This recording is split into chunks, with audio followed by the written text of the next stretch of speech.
¿Qué tal, amigas y amigos? Les habla Mauricio de Medina para un nuevo episodio de Aprende, Ahorra e Invierte.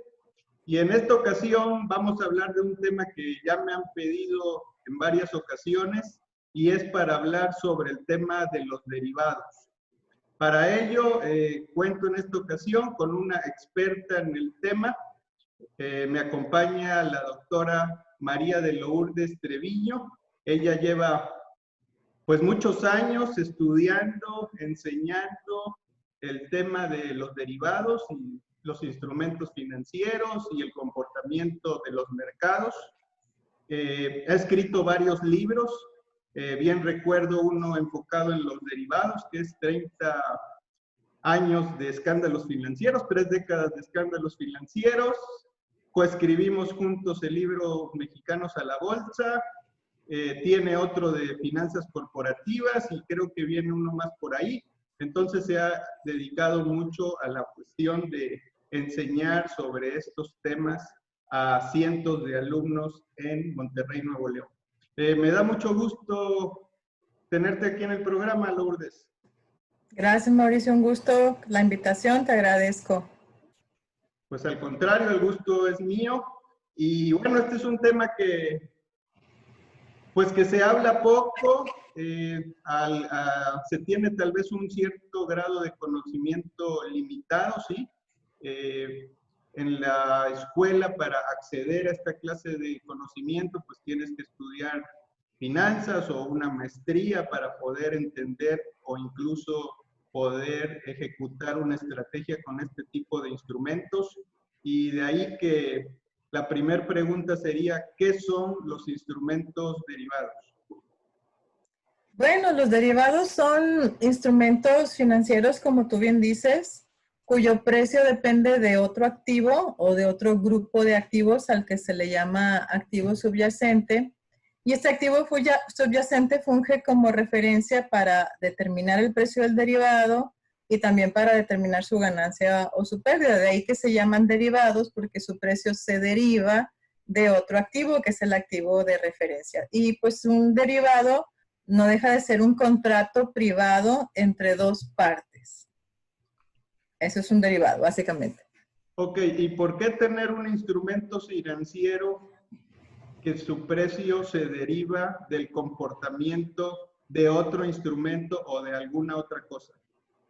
Bueno, porque inicialmente los derivados se crearon bajo la premisa de que podían ser utilizados para cubrir el precio de ese otro activo, precisamente. Si yo estoy en mi operación corporativa sujeto al riesgo del tipo de cambio, por ejemplo, un derivado para el tipo de cambio peso dólar, por ejemplo, por poner un ejemplo, me puede servir a mí para limitar el riesgo del movimiento del tipo de cambio. Entonces, ¿por qué tener otro activo subyacente ligado al derivado? Porque el derivado representa un costo relativamente bajo del costo total del activo y en algunos casos no es un contrato obligatorio, lo cual me permite a mí, que estoy tratando de cubrir ese riesgo, tener la posibilidad de ponerle un piso o un techo al precio de ese activo y que ese piso o ese techo me protejan dependiendo de la posición que yo tengo, ¿no?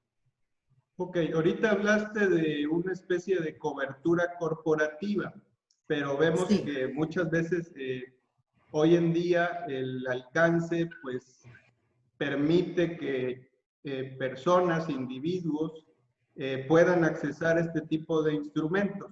¿Eso Sí. cómo lo ves? Bueno, pues como lo veo como una oportunidad y un riesgo simultáneamente, ¿no? Una oportunidad porque efectivamente por la naturaleza apalancada que tienen los derivados, pues puede representar una oportunidad de inversión atractiva. Pero siempre está la parte contraria, la contraparte, que es por esa oportunidad existe un riesgo. El riesgo de que los movimientos que yo esperaba en el activo de referencia, en el subyacente, no sean aquellos que yo esperaba y entonces el riesgo se materializa y en lugar de obtener una ganancia, se genera una pérdida. Entonces, pues lo veo, lo vuelvo a repetir, como una oportunidad, pero las oportunidades tienen un riesgo implícito. Entonces, es una oportunidad para quien tiene la posibilidad de accesar al instrumento y sobre todo para quien conoce la mecánica de operación de los instrumentos, porque si no, pues como toda herramienta en manos que no saben utilizarla, puede ser peligroso. Ok, usaste la palabra apalancamiento. Para quienes Sí. no conozcan, ¿qué es el apalancamiento y si todos los instrumentos de esta especie se apoyan en ello? Particularmente los futuros o forwards y las opciones son las posiciones apalancadas, porque también están los swaps y aunque también pueden ser posiciones apalancadas, no necesariamente lo son por naturaleza como o en mayor proporción como lo son los futuros y las opciones. El apalancamiento básicamente significa que yo comprometo una cantidad de capital, de dinero, pequeña respecto al total que representa la posición. Por ejemplo, vamos a suponer que la posición en una opción fuera 100,000 pesos. Yo podría tomar una posición sobre las ganancias o pérdidas de los 100,000 pesos por algo aproximadamente un 1 o un 5 o 4% de los 100,000 pesos. Digamos, por 1,000 pesos, yo podría estar obteniendo ganancias o pérdidas, que esa es la parte que nunca hay que olvidar, sobre los 100,000. Entonces, el apalancamiento significa que la ganancia se apalanca de la inversión que yo hago, o sea, se multiplica por un factor que corresponde pues al monto que yo invertí o a la comparación entre el monto que yo invertí y la cantidad que está realmente en riesgo. No sé si me explico. Sí, claro. El gran inversionista Warren Buffett ha llamado a estos instrumentos como un arma de destrucción masiva. ¿Tú coincides con él? Pueden serlo y creo que ya vivimos una experiencia que nos dijo o que nos demostró que pueden serlo, ¿no? El arma de destrucción masiva es una parte, es un lado de la moneda, ¿no? Y cuando son utilizados de manera negligente, por utilizar una palabra, pues sí pueden ser un arma de destrucción masiva porque tienen la capacidad de multiplicar las consecuencias, ¿no? Su resultado. Ahí es donde está la destrucción masiva, ¿no? Escribiste un libro enumerando grandes escándalos financieros basados en derivados. Compártenos las historias o un par de historias que más te hayan hecho reflexionar con el uso de estos instrumentos. Bueno, sí, ese es el libro de 3 décadas de escándalos financieros que tú mencionabas al inicio. Un caso que, pues iba a decir que me gusta, pero bueno, me gusta el caso por la documentación del caso más que el resultado, es el de Barings Bank de Inglaterra. El banco se fundó en 1762 y fue el banco comercial más antiguo de Inglaterra, el banco más longevo. Ellos tenían una subsidiaria en Singapur y la subsidiaria era responsabilidad de un operador que se llama Nick Leeson. A él le dieron total confianza y total libertad en realizar operaciones, lo que significaba que él no tenía prácticamente nadie a quien reportarle lo que hacía. Él se involucró capital del banco, ¿verdad?, en operaciones especulativas sobre futuros del índice Nikkei. Y dado toda esta libertad que él tenía, la falta de supervisión bajo la que él operaba, las pérdidas que él inicialmente iba generando las pudo cubrir porque él se encargaba de realizar la operación y de registrarla. De tal manera que él generó una cuenta muy famosa que era el 5 veces 8, donde él mandaba esas pérdidas de tal manera que no eran era una cuenta de ajuste, entonces no era muy transparente para los accionistas lo que estaba sucediendo. Y eventualmente empezó a incrementar sus posiciones en los futuros, tratando de recuperar lo que había perdido, lo que en el mundo de las apuestas sería conocido como apostar el doble, ¿verdad? O nada. Algo similar hizo él, incrementar sus posiciones para tratar de generar ganancias que cubrieran las pérdidas anteriores. Pero resulta que las posiciones que él toma están en función de una expectativa que él tenía de que el mercado bursátil japonés se recuperara rápidamente. Entonces toma posiciones que generarían ganancias si eso sucedía. Pero en el 1995, se viene el terremoto de Kobe. Y eso hace que los precios de los activos inmobiliarios y de la bolsa de valores, en lugar de recuperarse, pues caigan de manera estrepitosa. De tal manera que sus posiciones, que ya eran muy cuantiosas, muy apalancadas, de gran magnitud, en otras palabras, pues no solamente no generan las ganancias que él esperaba obtener para recuperar sus pérdidas, sino que pierden más. Eso hace que, acumulado, el banco, a través de él, haya perdido como 1.200 millones de dólares, y eso era el doble del capital contable del banco, lo cual significó pues la quiebra del banco, ¿no? Entonces, una de las moralejas que nos dejan estos casos que están documentados en el libro que escribe que tú comentas, pues es que uno de los elementos que se tiende a repetir en la historia es la desmedida confianza hacia una sola persona, hacia un solo individuo, y la consecuente falta de supervisión, falta de controles, que hacen que se tomen posiciones que van en contra de los intereses, en este caso de los accionistas y de los ahorradores. No solamente generan pérdidas, en el caso que te estoy comentando del Banco Barings, sino que lo mandaron a la quiebra, lo desaparecieron, ¿no? Entonces, un solo individuo, luego hay quien dice que a veces las cosas no pueden generarse por una sola persona. La realidad es que las condiciones en las que él operaba hace pensar que probablemente en ese caso sí pudo deberse a la acción de una sola persona o a las actividades de una sola persona. Un solo individuo, pues desaparece una institución tan tradicional como el Banco Barings en Inglaterra, ¿no? Y él, para no hacerlo muy largo, pues no podía dejar de mencionar la crisis hipotecaria en ese libro, ¿no? Porque estaba pues reciente cuando se escribió. Y creo que ahí la moraleja que nos deja o el aprendizaje que nos deja es, pues un poco regresando a lo de Warren Buffett, ¿no? Cómo los efectos multiplicadores que tienen estos instrumentos por su apalancamiento. En el caso del Banco Barings, que les acabo de mencionar, pues digamos que se limitó a una corporación el daño, ¿no? En el caso de la crisis hipotecaria, pues fueron varios bancos los que quebraron, varias instituciones financieras las que o quebraron o tuvieron que ser rescatadas. Bien conocemos el caso de Lehman Brothers, que no fue rescatado, y otro que sí fue rescatado. Y entonces el dilema siempre es por qué uno sí y el otro no.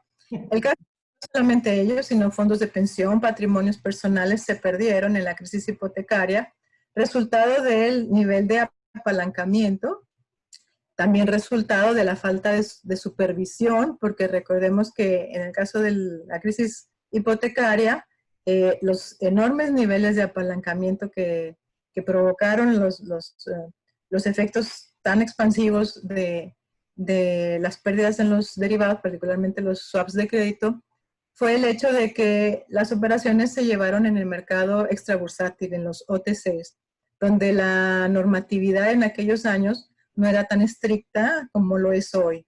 Había, digamos, áreas de oportunidad que los supervisores, los reguladores tenían, porque eran ambiguas, entonces no había, por ejemplo, límites a los apalancamientos. Entonces se llegó a documentar que había empresas apalancadas de 1 a 70. Entonces, pues cuando ganas con un apalancamiento así, pues evidentemente te vuelves rico, ¿no? De la noche a la mañana. Pero en aquellos años lo que sucedió es que los créditos se empezaron hubo una expansión en el crédito a individuos que tenían una capacidad de pago que implicaba un mayor riesgo que el riesgo estándar que normalmente corrían las instituciones bancarias en Estados Unidos. que esos créditos estaban denominados en tasa flotante, que de repente la Fed empieza a incrementar de manera sostenida las tasas de interés y que entonces estos individuos ya no pueden pagar los créditos que eran los que estaban como subyacentes de estos derivados. Entonces, cuando el subyacente ya no genera los ingresos que debe de generar, en este caso porque quienes tenían que pagar las hipotecas ya no podían hacerlo al haberse incrementado de manera significativa la tasa de interés que pagaban, pues entonces es una cadena que se va abriendo, ¿no? No paga el individuo, entonces no se paga el certificado que está relacionado a ese crédito bancario, y entonces el swap tiene que pagar, pero en el swap no se había contemplado la posibilidad de que tantos créditos incumplieran simultáneamente. Entonces te encuentras en una crisis de liquidez donde no existe la cantidad de capital necesaria para poder pagar los seguros que habían contratado estas instituciones financieras. Entonces vemos como una regulación que tiene áreas de oportunidad combinado con eventos macroeconómicos que generan exposiciones a riesgos altos, junto con la interrelación en los mercados y esta capacidad expansiva que tienen los derivados, pues resultó en aquella crisis de las que muchas empresas no salieron, de las que algunas siguen todavía sin poder recuperarse al 100%. Y entonces es otro ejemplo, una enseñanza del impacto masivo que pueden tener los derivados. En este caso, pues, el libro se encarga de documentar casos de pérdidas, ¿no? Porque evidentemente ahí es donde tenemos más aprendizaje para tratar de no repetir los mismos errores. Ok, solo para tener un ejemplo, porque a veces se referencia ejemplos que pasaron en otras latitudes, ¿sí? Es más, todavía ahorita me vino a la cabeza este operador, Nick Leeson, vino a México hace como 2 o 3 años a dar unas conferencias de cómo lo había hecho y de qué había que fijarse para no volver a caer para no volver a cometer eso. Pero un ejemplo aquí nacional que todavía es vigente, que todavía se estudia en las maestrías, es el de Comercial Mexicana. Brevemente, ¿nos podrías explicar qué pasó ahí? Yo lo resumiría de esta manera, ¿no? Los derivados tienen tienen 3 usos, pero digamos que tienen 2 usos primarios, ¿no? Cubrirme contra algún riesgo particularmente de mercado, que son los riesgos que más fácilmente pueden cubrirse con los derivados, o especular. Especular significa tratar de generar ganancias a través de esta herramienta o de este mecanismo de apalancamiento donde yo invierto poco con la posibilidad de ganar mucho, proporcionalmente mucho. Entonces cuando yo como corporación empiezo a dejar de lado el uso del derivado como cobertura y empiezo a utilizar este instrumento simultáneamente y dentro del mismo marco corporativo para fines especulativos, entonces estoy dejando de lado mi núcleo de operaciones, el objeto para el cual yo creé la corporación. En el caso de Comercial Mexicana, pues es una corporación del sector retail, ¿no? De vender productos de primera necesidad, ¿no? Entonces lo que sucede es varias cosas. Una es empezar a utilizar los derivados para especular. Cuando empiezas a utilizar el derivado para especular y te va bien, entonces existe la tentación de seguir utilizándolo porque pues esos números le impactan de manera positiva a tus resultados, ¿no? ¿A quién le va a molestar incrementar las ganancias de la corporación? Pues evidentemente a nadie, ¿no? El problema es que la especulación no te protege como lo hace la cobertura para el downside, ¿no? Para la posibilidad de perder.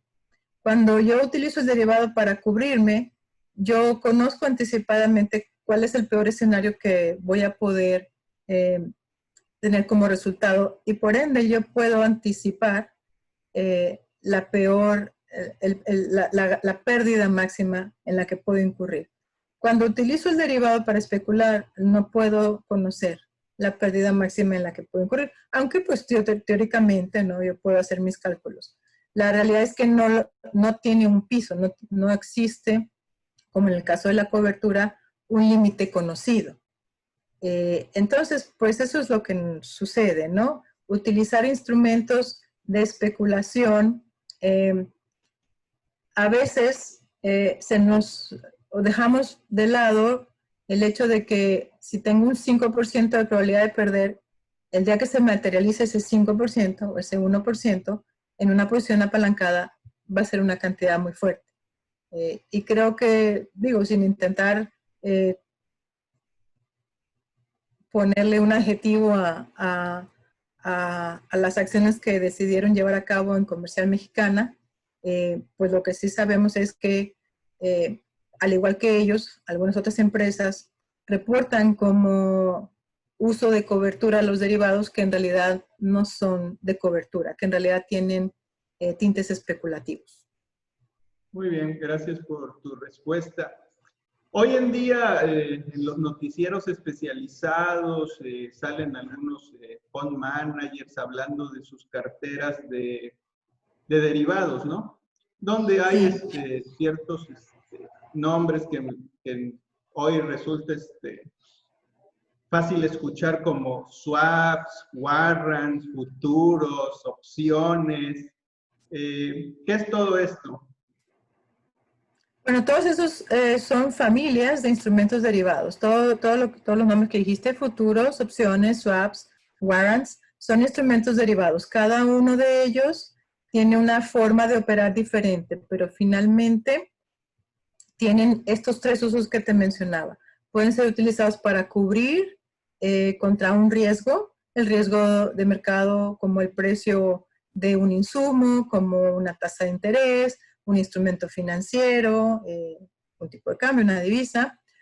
Pueden ser utilizados para ponerle un piso al precio de compra de algún instrumento financiero o de algún commodity, o para ponerle, para ponerle un techo al precio de compra o un piso al precio de venta de algún instrumento. O en el caso de los swaps, sirven para intercambiar flujos de efectivo que permitan darle certeza a alguna variable, como por ejemplo una tasa de interés o nuevamente un tipo de cambio. Entonces, todos esos son diferentes instrumentos derivados. Ok.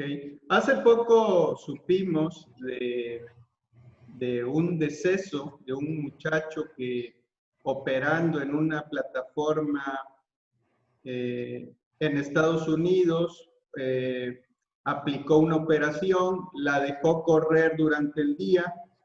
Ahorita vamos a hablar de los horarios de este mercado, pero la dejó correr durante el día, durante la noche, y en la mañana siguiente se dio cuenta de que pues tenía una posición que era de más de 700,000 pesos de pérdida y que debía cubrirlas pues en un plazo determinada. Y eso lo orilló a tomar una decisión muy difícil.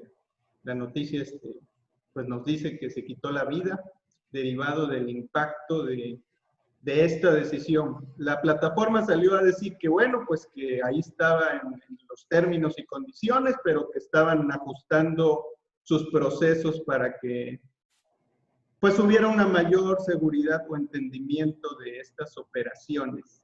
Y eso nos lleva pues a pensar que pues esto realmente en manos, como tú bien lo dijiste, con poco conocimiento, con inexperiencia, con el poco alcance de saber cómo operar esto que requiere de mucho conocimiento, pues nos pone a pensar pues la factibilidad de dejar esto en manos del inversionista poco instruido en esto, ¿sí? Y con cantidades que aparentemente son pequeñas, pero que apalancadas, pues pueden resultar muy peligrosas, ¿no?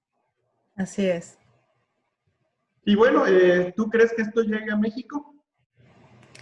Sí, digo, nosotros tenemos una bolsa de derivados, el mercado mexicano de derivados. Claro, es un mercado para en teoría, inversionistas conocedores, ¿no? Agentes del mercado, participantes instruidos, como tú bien dices. Y no tiene que llegar a México en el sentido de que el broker esté situado en México, que sí tenemos, ¿no? Pues es relativamente sencillo poder abrir una cuenta incluso con alguna plataforma extranjera. Entonces, pues ya llegó, yo diría que ya está aquí, eh, no necesariamente, en otras palabras, aunque futuros opciones, warrants y swaps son instrumentos derivados y son las familias básicas de los derivados, hay más derivados, hay más instrumentos que se clasifican como instrumentos derivados eh, que no toman esa denominación y que pues existen y que están operando ya en nuestro país, ¿no? Y creo que lo que tú mencionas es muy importante y recalcarlo, ¿no? Este no es un mercado para inversionistas poco instruidos. Tiene que ser un mercado para inversionistas completamente instruidos, porque los riesgos que están implícitos en el manejo de estos instrumentos son altos. Hay que decirlo claramente, ¿verdad? El apalancamiento que está implícito en este tipo de instrumentos hace que el riesgo sea alto. Vuelvo a repetir, una cosa es utilizar el instrumento para la cobertura, lo cual le pone un límite a la pérdida. Pero cuando estamos hablando en la connotación que tú me estás preguntando de los inversionistas, entonces eso ya es especulación. Ya dentro de la cobertura, ¿verdad? Ya estamos hablando o de posiciones abiertas, o de posiciones muy apalancadas, o de posiciones exóticas que implica la combinación de varios instrumentos en la misma posición, lo cual significa pues, que tengo que conocer todas esas posiciones, cómo opera cada uno de esos instrumentos que están combinados para poder entender cuál va a ser el resultado de la combinación de dos opciones o de tres opciones simultáneamente. Entonces, esto tendría que ser utilizado por personas que están capacitadas para utilizarlos, que entienden cómo se genera una pérdida y cómo se genera una ganancia en el instrumento, que entienden cuál es el nivel de riesgos que están asumiendo a la hora de comprometer su capital, que tienen el tiempo de darle seguimiento a sus cuentas, porque efectivamente, como tú acabas de mencionar en este ejemplo, pues son movimientos que en cuestión de minutos pueden hacer que todo su capital se pierda y normalmente se solicita 24 horas para cubrir tu posición. Son mercados en los que se les conoce que se evalúan a valor de mercado diariamente porque precisamente tu contraparte no quiere estar asumiendo el riesgo de que tú estás perdiendo y tú no pagues lo que te corresponde porque entonces la pérdida se transfiere a la otra contraparte. Este es un mercado de transferencia de riesgos. Alguien lo tiene. Si no lo tengo yo, lo tiene mi contraparte. Entonces nadie quiere tener el riesgo. Y la única manera de hacer eso es que todos estemos pagando lo que nos corresponde en términos de ganancias o de pérdidas todos los días, de tal manera que cada día empezamos de cero. Y eso significa que cada día empezamos con riesgo cero y bueno, en el día se puede ir acumulando el riesgo, ¿verdad? Sí, que es algo que pasó hace poco donde sabíamos que los precios del petróleo se habían vuelto negativos. ¿Estoy en lo correcto? Los de futuros de petróleo, Sí, sí. los futuros del petróleo. Había gente que me preguntaba, pero es que cómo algo va a tener un precio negativo, ¿no? Si ahí está el activo, ¿no? El petróleo en este caso, ¿no? Pero bueno, los medios dicen el petróleo, pero eran opciones, Sí, eran derivados del petróleo, es correcto. entonces son derivados y que exponenciaron en su momento movimientos importantes en los mercados. Hablando, y también las existencias, ¿no? Del petróleo. sí, Te pago porque te lo lleves, ¿no? sí, sí, el Más tenerlo almacenamiento aquí. del mismo. Entonces te pago porque te lo lleves.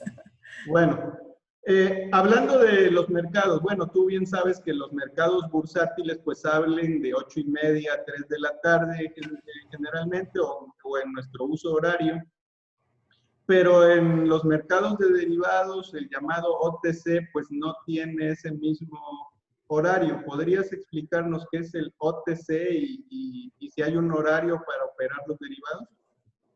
Bueno, los derivados se negocian en dos mercados. Los mercados que se conocen como estandarizados, que es a través de, no, ahora en estos días, a través de los medios electrónicos, las plataformas de bolsas de derivados, que son instituciones establecidas para operar derivados estandarizados, que quiere decir que los términos son estándares, ¿verdad? Valga la redundancia. Y ahí se negocia el 10% de los derivados que se negocian en el mundo. El otro 90% se negocia en los mercados extrabursátiles, fuera de las bolsas de derivados, que no significa que sean irregulares o ilegales, simplemente están fuera de la bolsa de derivados. Y estos mercados extrabursátiles en inglés tienen el término de OTC, ¿verdad? Over the counter, o sea, fuera de la bolsa de derivados.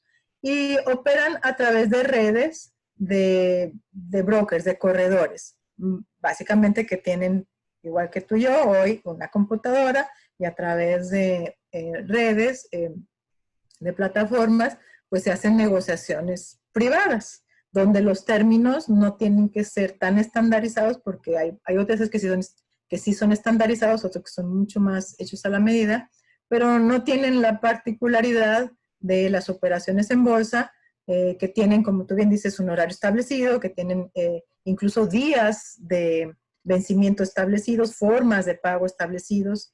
En el mercado OTC, digamos que no hay horario, porque como operas en diferentes mercados en el mundo y pues el uso horario en el mundo básicamente puede completar las 24 horas del día y siempre vas a encontrar a alguien en algún lugar del mundo que esté operando. Por eso los mercados OTC prácticamente operan sin descanso, ¿no? Porque a través de las plataformas tú no necesitas una ubicación física como lo necesita la bolsa de derivados. Lo que necesitas es simplemente acceso a Internet, una cuenta a través del corredor, de la plataforma en línea que hayas seleccionado, y seguramente habrá alguien en algún momento, en algún horario de las 24 horas del día, que esté operando, ¿no? Entonces, por eso los hace mucho más flexibles. Ok, muy bien. Ya casi enfilándonos al final, ahora sí, al final, aquí en México tenemos el MEXDER. ¿Qué Sí. es el MEXDER? MEXDER es Mercado Mexicano de Derivados, es la bolsa de derivados, la única bolsa de derivados que tenemos en México autorizada por las autoridades financieras. Realmente es una empresa privada que opera con la autorización de Hacienda, que es la autoridad máxima en nuestro sistema financiero. Es una sociedad donde básicamente los socios son instituciones financieras mexicanas y extranjeras, pero constituidas legalmente en México. Y entonces ellos forman esta sociedad, que a su vez forma otra sociedad que es Asigna, que es la Cámara de Compensación, que es la parte medular de la operación de la bolsa, donde a través de la bolsa de derivados se pone un medio en el que oferentes y demandantes de estos instrumentos pueden encontrar un espacio donde contactarse y donde pactar precios de compra y precios de venta. En las bolsas de derivados lo que se negocia son futuros y opciones. Los swaps suelen negociarse prácticamente todos en el mercado extrabursátil, en el OTC. Sin embargo, MEXDER tiene una particularidad, que ellos negocian un par de contratos de swaps, que realmente es como una combinación de futuros, pero ellos lo clasifican como un swap, lo cual es una particularidad de nuestra bolsa de derivados. Muy bien. Y ya hablando de tus aportaciones en cuestión de los libros que has escrito, me acordé mucho el de la familia Hunt, que venía en ese Sí. libro que mencionaste. y así otras grandes empresas que reseñaste. Pero tengo entendido, estás con un nuevo libro. ¿De qué se trata? Sí, salió este año tan atípico, ¿no? Es un libro que el título es 10 lecciones de los mercados financieros. Básicamente estudio el mercado bursátil mexicano y hago algunas comparaciones con Estados Unidos, que después es nuestro vecino con el que más negociamos, incluso en la parte bursátil.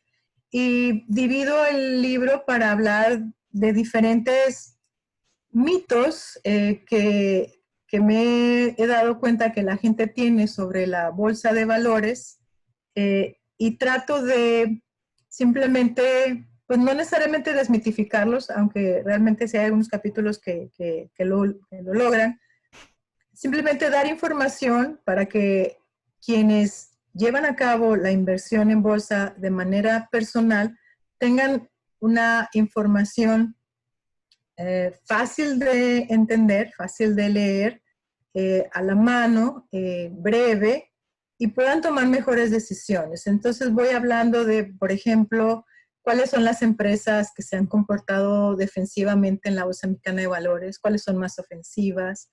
Hablo sobre el impacto que tiene los impuestos en el rendimiento neto que genera un inversionista en un instrumento de deuda versus un inversionista en el mercado de capitales. Hablo sobre los dividendos, sobre si los dividendos realmente son bajos en nuestro país comparados con Estados Unidos o no lo son. Alguien me decía muy convencido que los dividendos en nuestro país eran irrelevantes. Hay una financiera que establece que los dividendos son irrelevantes, no porque su monto sea bajo, sino porque el inversionista tiene una manera alternativa de obtener dividendos en caso de que la empresa no los distribuya. Pero el objetivo de este libro, en el capítulo de los dividendos, es mostrar cuál es el nivel de dividendos que se distribuye en nuestro país en la Bolsa Mexicana de Valores, en las emisoras que cotizan ahí. Hablo sobre la inflación y el impacto que tiene en nuestras inversiones, algunos enemigos silenciosos como los impuestos y la inflación. Hablo sobre el impacto que tiene tener un portafolio diversificado versus tener un portafolio concentrado. Hago ejercicios con datos de la Bolsa Mexicana de Valores para diferentes periodos de tiempo. Hay una tabla muy interesante que es un poco una extensión de una que hicimos en el libro de Mexicanos a la Bolsa, de cuánto tiempo debo estar invertido en la bolsa para tener una altísima probabilidad, una muy alta probabilidad de salir ganando. Y eso es muy variable dependiendo de si invierto en un índice o si invierto en un portafolio diversificado o si invierto en una sola acción. Entonces esas son las diferentes lecciones que intento documentar en el libro. Ya debe estar a la venta, ya lo tenemos en físico. Desafortunadamente, pues las circunstancias que nos toca vivir en estos momentos no son las ideales para salir a la calle con el libro, ¿no? E intentar hacerlo llegar al lector que le pueda ser útil la información. Y bueno, se oye muy interesante. ¿Hay algún lugar donde se pueda adquirir? Y la editorial Pearson, que es la editorial que lo publicó, que lo imprimió, en su página de internet tiene disponibilidad. En estos momentos no lo podría ofrecer, pero en algún momento va a estar disponible en la Facultad de Economía, solamente que pues por todo lo que ya sabemos, las universidades en estos momentos están cerradas al público. Ok, bueno, vamos a programar otro episodio breve para promocionarlo y que nos hables un poco más sobre este libro que se oye muy interesante. Muchas gracias, Lourdes, ¿cuáles serían tus recomendaciones finales para el uso de instrumentos derivados? La primera es conocer cómo operan. Me parece